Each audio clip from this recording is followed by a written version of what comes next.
It'll be more. That offensive line is back intact. Zeke is on a mission in the best shape he's been in a long time. And he understands that fumbling issue that he had last year. He's going to atone. But more importantly, the big fellas up front with Zeke is the tandem that we'll be looking forward to. Remember red zone. Remember Zeke busting big runs like he didn't do last year. It'll be more than 9.5. Fair enough. Remember, 17 games, too, an extra game to do it. Mike T, more or less 29.5 touchdown passes for Big Ben. Way less greedy. Way less.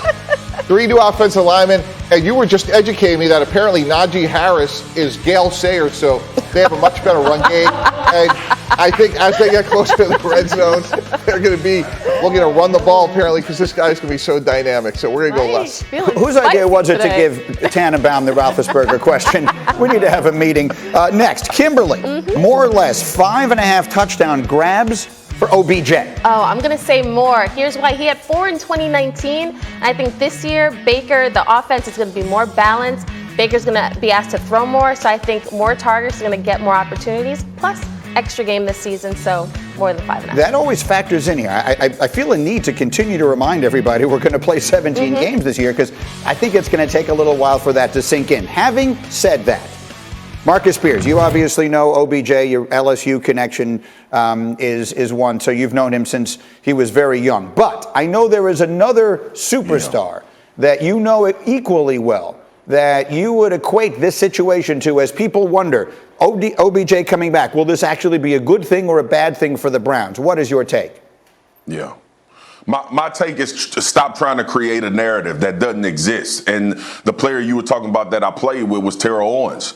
And it was this, it always seemed to be this narrative that people were trying to create about what type of teammate he was and what the goals were and how did he focus on his job. Played with him, he was a team guy. And most of the guys that you talk to, and the only reason I say most of the guys, because the guys that you have access to that play with T.O. will tell you the same thing. And I feel like this has been something that's been tried and tried over and over again to attach to Odell Beckham Jr. We had a conversation about Baker not being good because he was on the field, and somehow that was turning into that being his fault. And we talked about how OBJ, the stuff that he did on the sideline, like players in the NFL ain't been doing that since the beginning of the damn time. But the bottom line is this: OBJ is back, and the narrative cannot be created about a player, especially when we have so much access to him, that's not true. And I haven't heard players come out and say OBJ is a problem. I haven't heard anybody talk about how hard he works, his work ethic, anything like that. So, look,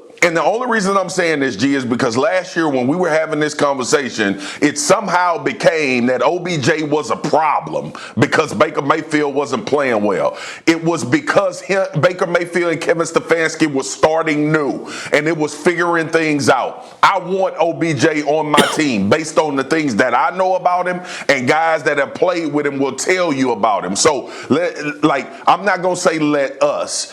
I'm not standing for anybody creating a narrative because OBJ is coming back that it's going to become an issue because he's on offense and he's going to either be demanding the ball or Baker Mayfield going to take a step back. It's just not true and not the way that he operates or people around him operates. This will fit in well. It's a better understanding of Kevin Stefanski's offense. OBJ understands his role in this offense, and that's to be dynamic as he's been when he's been on the field. So I'm going to leave it at that. I ain't letting this narrative get created that it's going to be an issue when OBJ comes back to play wide receiver for the Browns. It's going to be a plus and an add. All right. Everything you say is fair. Kmart, you were around that team at the end of last season. What is your sense of the impact OBJ's return will have on the quarterback and on the team? I think it's got to be huge, and I don't mean statistically. I just think they've got to figure out how to get Baker and him on the same page. Baker had more interceptions than touchdowns when targeting Odell last year in his career. So I think, but again, I'm actually all in on Baker and Odell. Maybe because the flip side is this doesn't work, and that to me is catastrophic. If these two can't figure it out, then that's a problem. Here's the question I would ask, because the comparison to Terrell Owens is a good one, and I know T.O. a little, not well.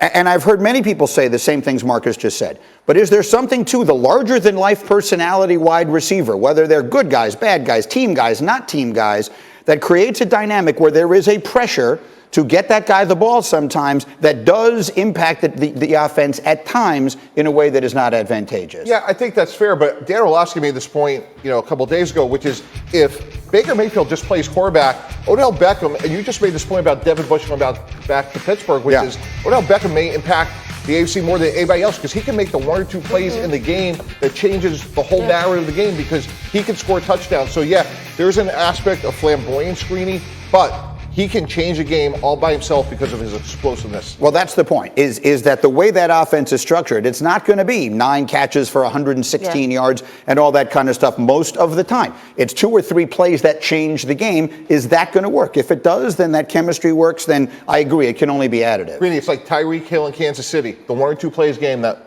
he could flip the whole game himself. The difference is they throw the ball on every down, and the Cleveland Browns want to give it to their 2 outstanding running backs. We'll see. In the meantime, as we have much more football to go, yesterday another very busy day in NBA free agency. Let's go through some of the notable deals. Steph Curry has agreed to a 4-year, $215 million extension with the Warriors, making him the first player ever to sign 2 $200 million contracts in his career. Elsewhere, the Bulls, they've been busy finalizing a sign and trade to bring Spurs forward DeMar DeRozan to Chicago. DeRozan will sign a 3-year, $85 million deal with the Bulls. And look who's teaming up with LeBron.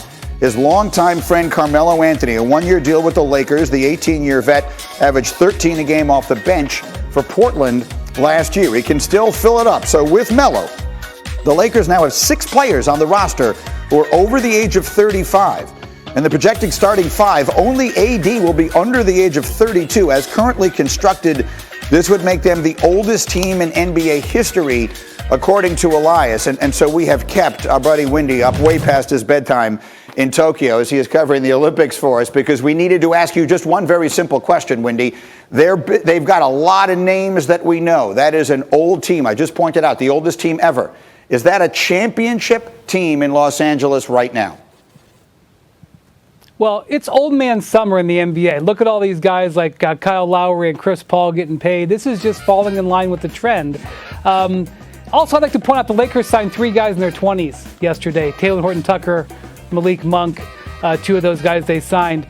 So Kendrick Nunn. So I want to point out that they do have a variety on their roster. They can go different ways. But the big concern is how are they going to defend? They were a top 5 defense each of the last 2 years, and they've flushed that entire roster. They have to start from scratch. So I actually think Carmelo Anthony fits pretty well with what they need, which is spot-up shooting and a guy who will spread the floor for Westbrook and LeBron.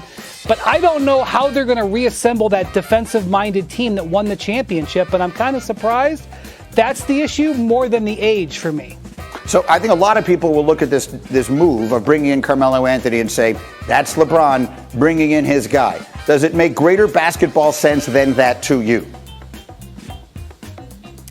Yes, because Carmelo has turned into a really good space-the-floor, spot-up shooter. He shot over 40% on those shots last year in Portland.